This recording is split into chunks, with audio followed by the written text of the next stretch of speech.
after Michigan put together one of probably the single most impressive 3-day run that I can ever remember seeing in any MTE, in any event, in the history of college basketball. I feel very confident in saying that. Tonight was the championship of the Players Era Festival. Michigan 101, Gonzaga 61. It was the largest loss in Mark Few's career as a head coach.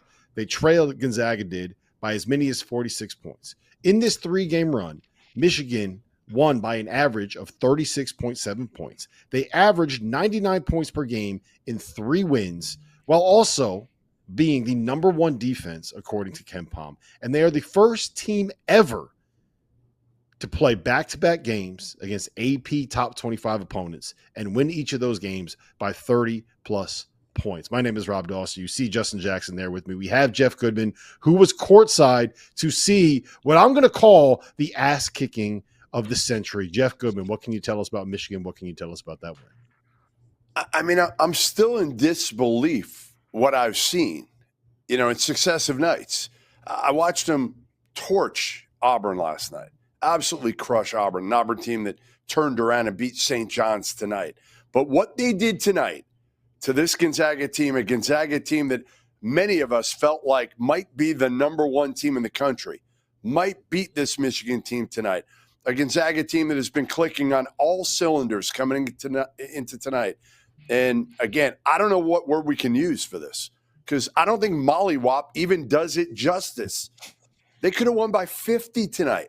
They could have won by 50. They had Charlie May, Dusty May's son, the walk-on in with like 3 minutes to go. I mean, this was unbelievable because, again, they dominated in every phase of the game, right? Obviously, the bigs went to work early. They were making shots. Gonzaga looked small. They couldn't get shots off. They didn't make threes. Their offense looked completely inept against Michigan's defense. And this Michigan team that, let's not forget, like a week ago, we were wondering, well, how good are they? How good can they be? They barely beat Wake Forest. They barely beat TCU. They went out and, as you said, Rob, they definitely did something that's never been done before in a 3-day span. And that is absolutely dominate from start to finish 3 really good teams and beat them by 40, 30, and 40 again. Justin, your thoughts? I mean, there's really no thoughts to be had when you see this type of domination, to be honest. I don't remember seeing – I mean, heck, I don't remember seeing a game of this kind of domination in really any matchup, let alone Gonzaga's number 12 in the country. And like you said, a lot of people had them as a top 5, Final 4, possible championship type team. I think to Jeff's point, I mean, heck, I was one of those guys that was kind of like, I don't see the vision of what Michigan is doing, right, with the bigs and kind of what they had going on. If this Michigan team shoots the ball the way that they shot anywhere close in these in this players era tournament, I don't really think there's anybody that comes close to touching Michigan. You can't score against them. You can't out-rebound them. You can't finish at the rim really at all against them. So, I mean, I think they made I think it's an understatement to say they made a statement to the whole country as far as who the best team is. But Dusty May, he knows a few things, I guess, of coaching. Yeah, what flipped, guys? That's the biggest question that I have, is that literally a week ago, we were questioning whether or not this Michigan team was going to be capable of playing to the level that we kind of thought and playing to the level that they were ranked in the preseason. Right. There were doubts about how this 3 big lineup was going to work. They had issues with being able to create spacing. They put up 67 points against the TCU team that lost at home to New Orleans, Jeff. How did this change, and how did it change? Like, this wasn't something where like it was a gradual growth and we're looking at it. Like, I think about Houston last year, right? They struggled in the Players Era, and then they went through the rest of the season and they lost 1 game, and that game in the regular season was a 1-point loss in overtime to Texas Tech, who made the Elite Eight, right? Next game they lost was in the national championship game to Florida. But this was like overnight. They went from being a team that we really had doubts about to yeah, you know what? We got to go get our national title futures in on BetMGM because this thing is going to change too quick for us to be able to keep up with it, Goodman. How did it flip, and how did it flip this quick? I mean, I didn't see the TCU game, but I watched enough of the Wake game, and I just thought, tonight I'm watching them, and I'm just thinking to myself, like, they take advantage of mismatches like few teams I've seen. And I don't know who Dusty's been watching, but I think that's one of the things. They were able to take advantage of them on the offensive end and not be able to be taken advantage of on the other end of the court, right? They've got bigs that can move. They're big, they're strong, they're athletic, so they don't get really exposed on the defensive end like you would expect a team with Mara, with Merez Johnson and with the Axel all on the court. And they're not on the court all the time together, the three of them. But the other thing is, listen, when those guys get as much attention as they do, these guards are getting uncontested threes. And they're making them, and they're getting the confidence. They weren't making them early in the season. And I think part of it, too, is like just time together. We forget that this is a completely new group. That, Jackson was at UAB and Mara wasn't there. And all these guys, for the most part, Cadeau was at North Carolina.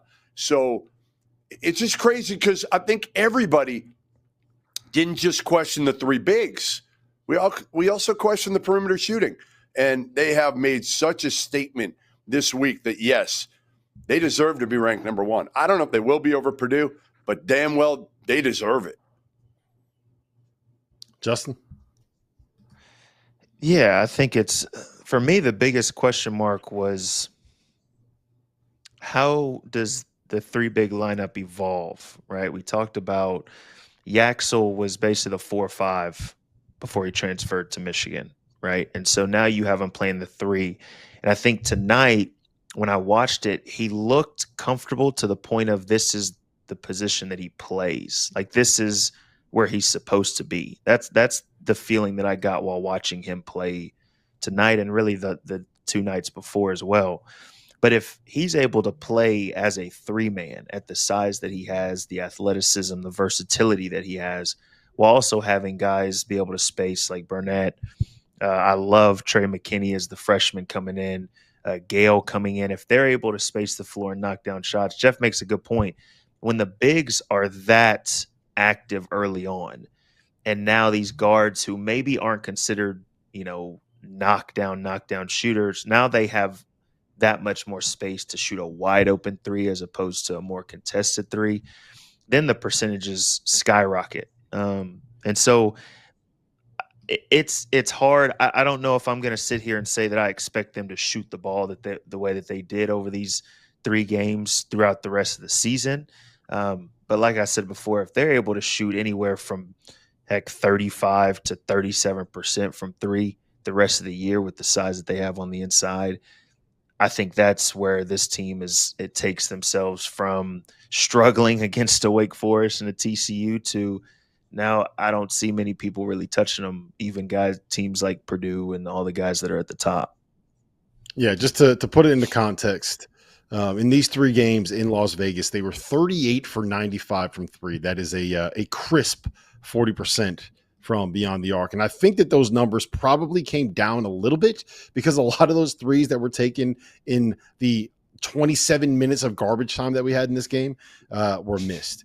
The 3 games before that, when they struggled against Wake Forest and got taken to overtime, blowing a big second half lead, when they were down by 6 with 10 minutes left at TCU, and when they played Middle Tennessee State, they were 14 for 66 from three in those 3 games. And that is 21%, which is about what Jeff Goodman would shoot from the free throw line, to put that into context. So if Michigan is going to shoot like this, it's almost going to be impossible to beat them. The question is, are they going to be able to shoot like they did in these 3 games and not like they did in the 3 games before? Come on. But I will also say one other thing that I want to just point out is that I think what they did really, really well in Vegas was be able to get out in transition, right? I think that the intention for building this team, with some of the questions that we have in the half court with them, which are probably legitimate, right? Like there's going to be some floor spacing issues there when they're not shooting threes well, is that you have guys like Yaxel and Merez Johnson who are about as switchable as anybody that you're going to find in college basketball.